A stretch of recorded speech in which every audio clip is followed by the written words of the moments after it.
1. Interior-exterior, calles de Santiago, microbús día. Un microbús avanza por calles de suburbios y poblaciones del norte de la capital.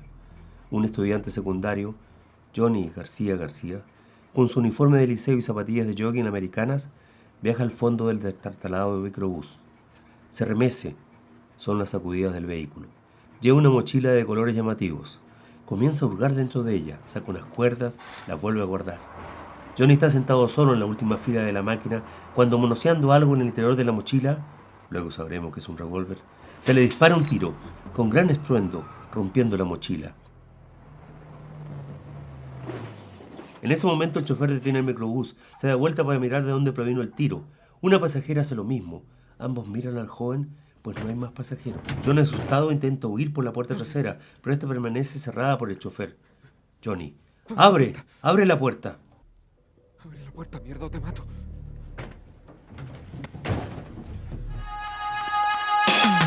Acciones perdidas. Reinas.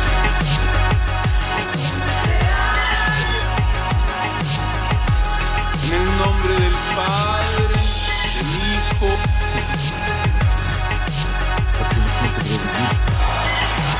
Gerardo Cáceres es uno de los guionistas más relevantes del llamado cine chileno de transición durante los años 90.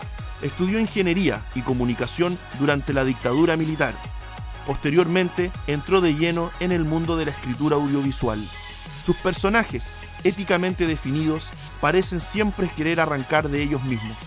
Su obra más conocida y aclamada es Johnny 100 pesos, guión que escribió junto al director de la película Gustavo Graef Marino. Hoy, en La Oruga, Gerardo Cáceres. Jean-Claude Carrier. Él dice que los guiones son un estado transitorio destinados a metamorfosearse y a desaparecer, ¿ya? Como una oruga que se convierte en una mariposa. Hablemos un poco de ese proceso.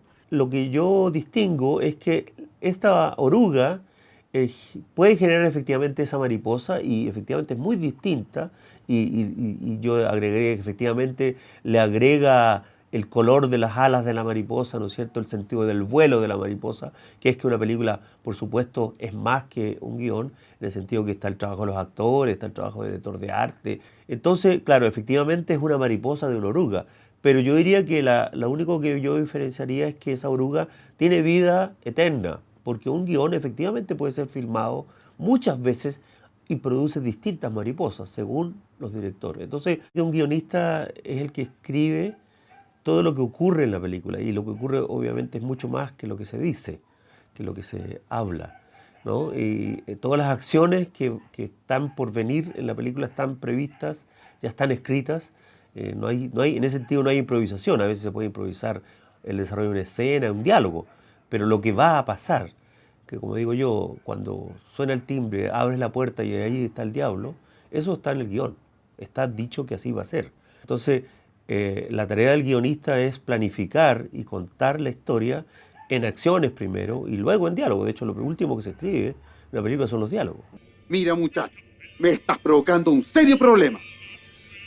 Tengo órdenes de navegar directo a Punta Arenas. Y ahora, por tu culpa, voy a tener que recalar en Talcahuano para desembarcarte. Oiga, por favor, no haga eso, no me baje.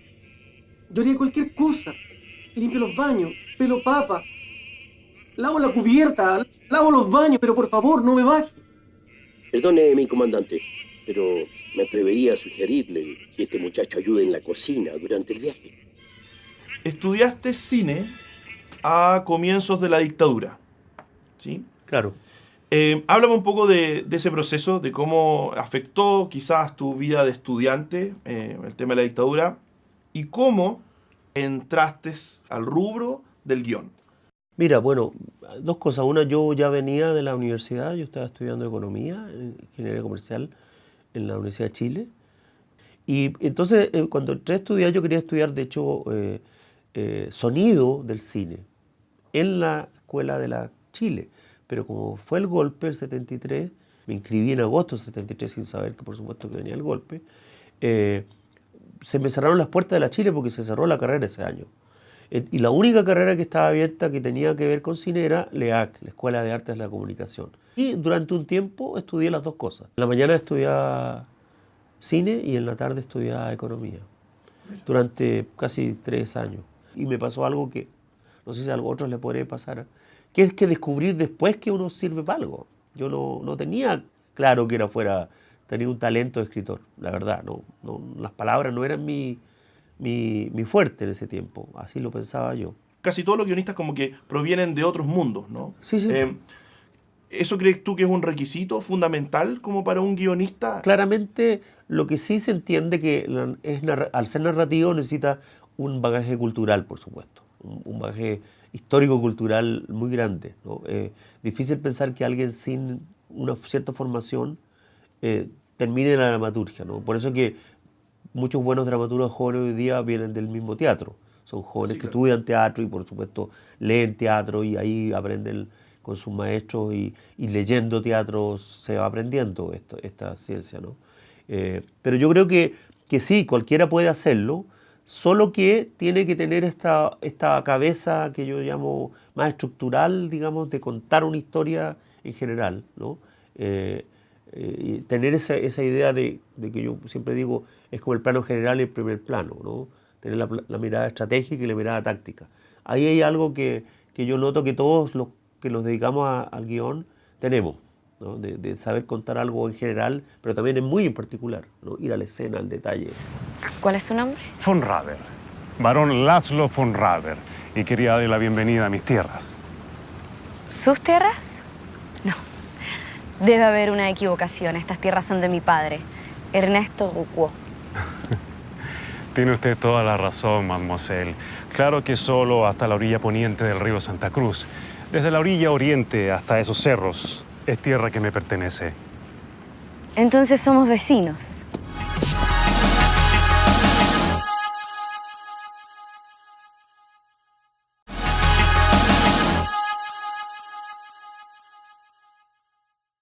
Háblame un poco del proceso o la metodología que tú aplicas para escribir los guiones.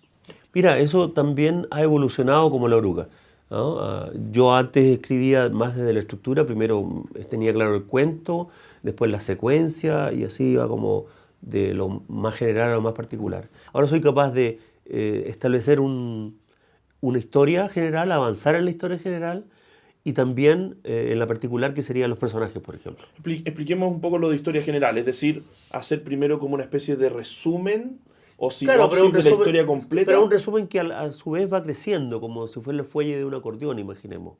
Que primero tiene 2 pliegues, luego tiene 4, 8, 16, 32. Va creciendo como pliegue, ¿no? Una historia general que va a su vez ampliándose y que muchas veces incluso uno tiene el comienzo y el final, pero falta todo lo del medio y va creciendo.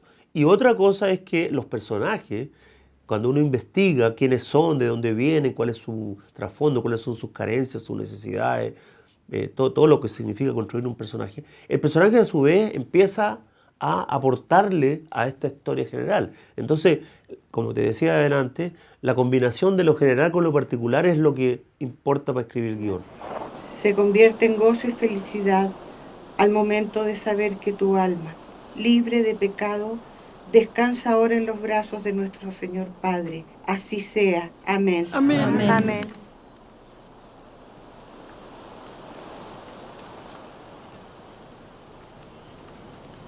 ¿Y qué pasa ahora? Habla. ¿Qué digo? ¿Qué sintáis?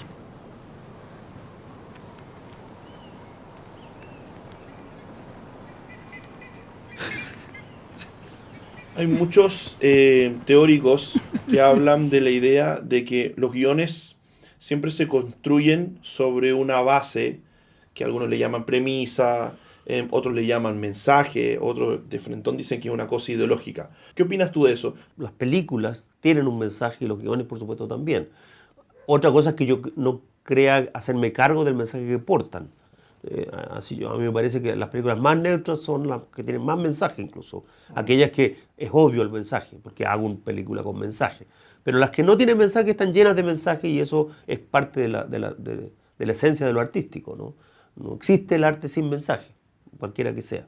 En el caso de Negocio Redondo, era una anécdota, y de hecho el origen es bien interesante de contar.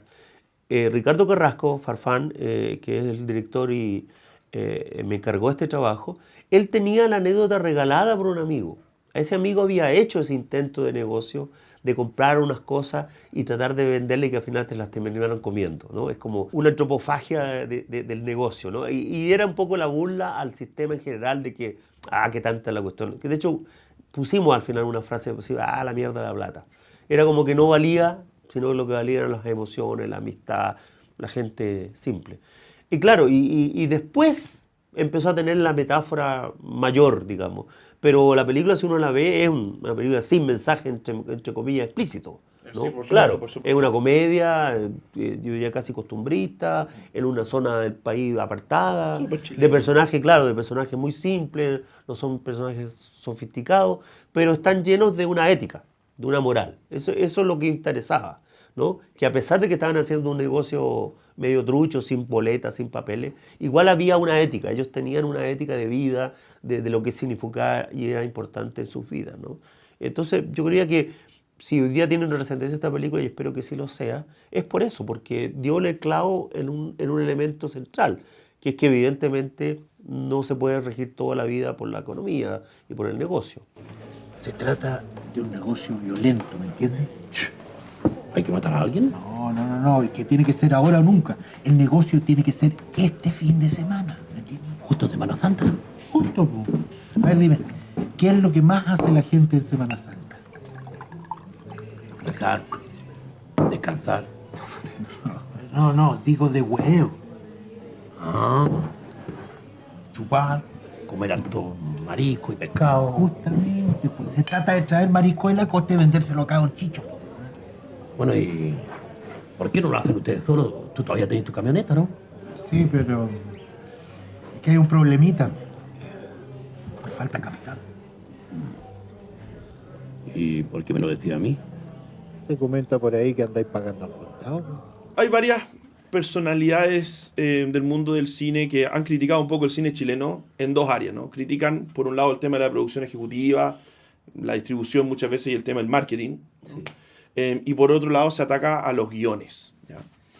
¿Cuál es a tu juicio o qué determina que un guión funcione? Bueno, no vamos a hablar de que si es bueno o es malo. Un guión funciona y cuando un guión no funciona. Pues afortunadamente no hay una receta, los gringos creen tenerla, pero afortunadamente cada tanto fracasan y yo me felicito muchas veces cada vez que fracasan, porque quiere decir que el método de ellos no es infalible. Sin embargo, hay una manera de procesar, y tenía que ver con lo que estábamos hablando antes, de que al final de cuentas hay una ética artística, que es creer que los materiales que tú estás trabajando hay que profundizarlos, hay que llegar a esa verdad que está oculta en tu trabajo. Ese personaje debe encontrar un sentido, por algo está ahí, por algo lo convocaste a participar de esa historia, por algo esa historia quiere ser contada, esa historia necesita ser contada. No es que yo la quiero contar, yo autor, yo artista, yo ego, no. Esta historia se merece ser contada y merece estar en la mente y traspasar generaciones de público que la adoran o la odian, la repelen, pero está ahí, pasa a ser parte de nuestro argumento flotante, ¿no? Del inconsciente colectivo, como decía yo. Yo tengo la sensación de que si uno le aplica ese sentido a los guiones, creo que bastaría eso nomás para dejar varios afuera, ¿no? Porque efectivamente están muchos llenos de ego, de superficialidad. Hay gente que escribe muy malos guiones por flojera, porque creen que efectivamente lo más interesante es filmar y sobre todo, por supuesto, estrenar y salir en los diarios y toda esa tolecera, y no estudiar, investigar, darse la lata, ¿no? Y alguna vez un colega que no nombraré me decía, ¡ay, qué lata, 8 versiones! Cuando es lo mínimo que podía hacer. Un guión debe ser escrito una y otra vez. Pregúntale a los poetas, pregúntale a los novelistas, ¿cuántas veces escriben? Y corrigen palabras y puntuaciones y comas, porque así es un trabajo artesanal durísimo. Y es por qué, no porque uno sea un obsesivo, no es porque uno sea un neurótico, sino que porque efectivamente esa es la manera de hacer arte. ¿Cuántas veces ensaya un bailarín para volar en el aire? Para que parezca que es la primera vez. No una vez, muchas veces, hasta que le sale el callo en la pata, ¿verdad? Entonces, ¿por qué los guiones podrían ser escritos en 2 semanas? Una noche escribí el guión. Los periodistas aplauden. Ridículo, absurdo, estúpido. Nadie filma con una película hecha en una noche. Eso es mentira. Está bueno para los titulares. pero no es verdad en nuestro arte. Ninguna obra de teatro buena ha sido escrita en una noche, eso es ridículo. Entonces, me parece superficial. Y la otra parte es la gente que elude los problemas, ¿no es cierto? Guiones que no hacen cargo de la complejidad que supone un ser humano, una sociedad, que van por la levedad del ser, digamos. ¿Ya? Y eso está lleno nuestra última sociedad, sobre todo la sociedad del siglo XXI, diría yo, donde se instaló ya la teoría del mercado, ¿verdad?, en nuestras mentes, donde claramente es mejor ser superficial que comprometido, ser leve que profundo y que el público sea condescendiente. Usted me suena cara conocida, pero no. Raimundo Zúñiga. El Guaso Zúñiga. ¿No te acordáis de mí? Guaso Zúñiga. ¿Pero qué andáis haciendo uniforme, weón? Es que soy uniformado. Y recientemente ascendido a sargento. Así que más respeto, weón. ¿Proceo con la citación, mi sargento? No, ¿cómo se le ocurre? El caballero va a estar a primera hora el lunes renovando sus documentos. ¿Cierto, Guatón Molina? Por supuesto, mi sargento, cierto.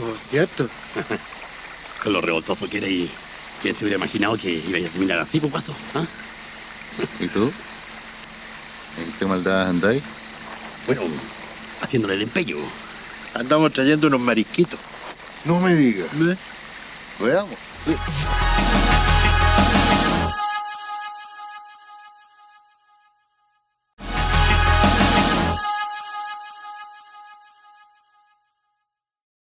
Hablemos un poco de Johnny 100 pesos, ¿te parece? Bueno. Una película, digamos que bastante popular, exitosa, ¿no? ¿Por qué crees tú que se dio eso con ese proyecto puntualmente? Bueno, lo más obvio es decir que quedó muy bien hecha, que Gustavo Greff Marino, que es el director y co-guionista conmigo, la dirigió muy bien, consiguió buenos recursos, buenos actores, y la contó muy entretenidamente, yo diría. Y eso para mí es una satisfacción, digamos, conseguir que tú como guionista, como co-guionista en este caso con Gustavo, llegue a buen puerto la realización, digamos. No siempre a veces ocurre porque faltan los recursos, a veces faltan los talentos también.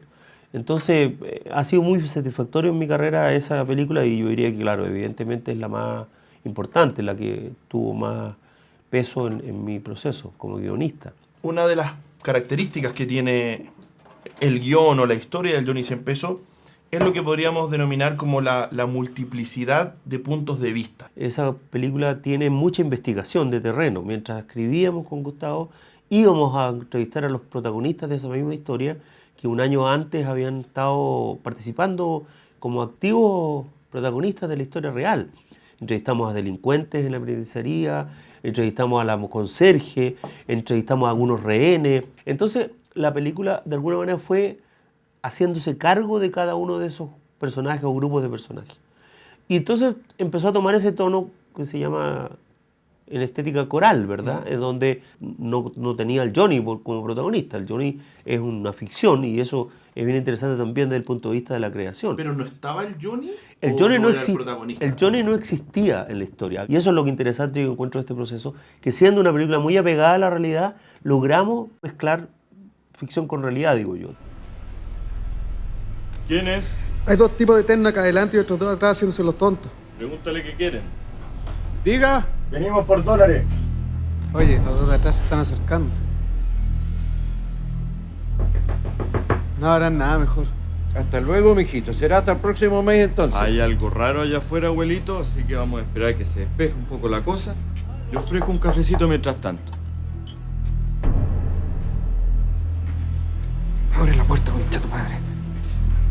Digamos que esa como efervescencia mediática de la época no ha cambiado en nada, ¿no? Es decir, yo veía a Johnny 100 pesos y me recordaba, por ejemplo, todo lo que fue el caso de los 33. Claro, lo que era evidente, y eso fue parte de lo que te decía, que la trascendencia que tuvo de ser hoy día llamada como una de las películas que marca la transición, es porque darnos cuenta que el manejo de la policía no era de la policía nomás, no era un tema técnico, sino un tema decididamente político. Nosotros inventamos unos personajes un poco burlescamente, ¿verdad? Unos personajes un poco torpes que no logran atinar, no saben qué hacer con esto. Y después alguien de gobierno nos dijo que cuando vio la película que no era tanta burla, que había sido muy verdad, que en realidad ellos no tenían idea qué hacer, llevaban 7 meses en la moneda recién, no sabían qué hacer, lo único que querían, no querían sangre. Que es lo mismo que nosotros teníamos la premisa de esos tipos. Ellos no querían que hubiera derramamiento de sangre ni una gota. Aquí está. La operación de rescate tendrá 4 fases. Primera fase, eliminación, elemento obstructivo, el sitio de la acción. O sea, van a echar abajo las puertas. Segunda fase, eliminación de visibilidad a través de artefactos lacrimógenos y humeantes. Tercero, ocupamiento del inmueble por fuerzas especiales. Y cuarta y última fase, reducción de antisociales que opongan resistencia. ¿Cómo? Cuarta y última fase, reducción de antisociales que opongan resistencia. Oye, ¿y qué porcentaje de éxito tiene esa operación? Aquí está. 50%. O sea, podemos tener 5 muertos. ¡Ni cagando!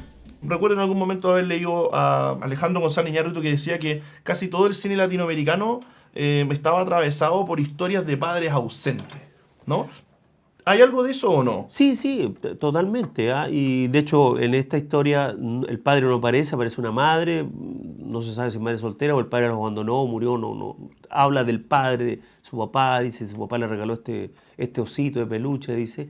Pero la madre es la que sostiene al Johnny y de hecho justamente nuestro trabajo dramatúrgico, así más técnico, si podríamos llamar, fue conseguir que la madre lo traicionara. Porque con eso íbamos a conseguir lo que nosotros creíamos que era que el Johnny se pegara un balazo al final de la película. Nosotros decíamos incluso, me acuerdo, tenemos 1 hora y media para que este personaje que entró a asaltar se pegue un balazo. De verdad esa película está construida con esa premisa. Entonces le empezamos a quitar todas sus defensas, todas sus contenciones.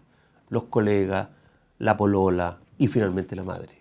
Cuando la madre te deja botado y te dice, no te voy a sacar de la cárcel, Johnny, porque tú me mentiste, el Johnny ya no le queda a nadie y no vale la pena vivir. ¿Pero que te volviste loca, mamá? Allá ellos te pueden ayudar. El periodista me dice que allá tienen psicólogos y gente que te va a sanar. Mamá. Ellos te pueden salvar, Johnny, porque tú estás mal. Mamá, ¿qué crees que estoy loco? No le hagas caso a esa gente y anda y sácame. No, Johnny. No te voy a sacar. Lo hago por tu bien. Porque un hijo que le miente a su madre como tú me mentiste. ¡Mamá! Quiere decir que está muy enfermo, pues. Mamá, ¿cuándo te mentí yo a ti? Sí, me mentiste. ¿Cuándo? Me mentiste. Mira esto. Mamá, ¿qué hace? Mira, ¿cómo crees que se siente una madre cuando un hijo hace esto? ¿Ah? ¿Cómo crees tú que se siente? Mamá, cierra el cajón, ¿no ves que va a ser peor? No, porque tú eres un ladrón, Johnny. Por eso no te voy a sacar de la cárcel. Porque tú soy un ladrón. No quiero verte nunca más. Nunca más, nunca más, nunca más. Vamos por tu bien. Johnny, hijo. Entiéndeme, por favor. Una de las cosas que a mí me llama bastante la atención es un poco el realismo que logran ciertas escenas, pero que provienen de vivencias previas de estos personajes, ¿no? Habla un poco eso, ¿no? De la construcción de lo que algunos llaman el backstory, las historias pasadas de los personajes. A mí me interesa, y yo siempre lo que hago en mis clases, es hacer que se construya el backstory a partir de hechos que vivieron. Porque son esos hechos que terminan siendo o memorias emotivas, un personaje recuerda, como en este caso el personaje del loco, que recuerda algo que él vivió.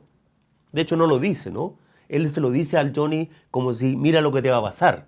El Johnny, otra vez la develación de la verdad, que siempre está oculta, el Johnny lo detecta, le dice, ¿y por qué no te mataste, pues, weón? Y el otro le dice, porque siempre hay que ganas de vivir. Por eso que estáis locos. A él le dicen el loco. Es una verdad que vuelve a estar escondida para el público y, por supuesto, para los personajes. El Johnny ve en el loco el reflejo de lo que él no quiere ser. Un pobre delincuente enloquecido porque fue abusado por unos tipos delincuentes. Entonces, Greff me contó que cuando fue a Japón con la película, le hablaron del joven samurái. Y entonces Gustavo preguntó por qué el joven samurái. Le dijeron, bueno, pero si él se mata, se dispara de hecho en el estómago, como hacen los samuráis con la katana, por no perder el honor. Gustavo le dijo, por supuesto, ¿sí? O sea, está todo pensado.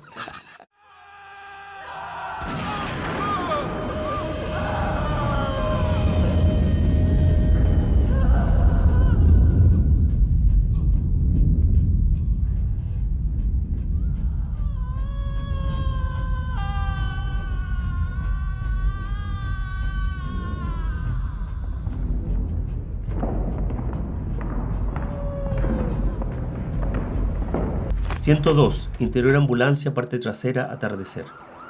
Johnny está tendido en una camilla, con el rostro crispado de dolor y pena. Va con el estómago lleno de sangre, su camisa desabrochada y su corbata desatada. Mira hacia el techo de la ambulancia y por una ventana ve cómo pasan los edificios. El sol comienza a entrar iluminando su cuerpo. Lentamente, sus manos van levantando una sábana blanca. Cubre su cuerpo.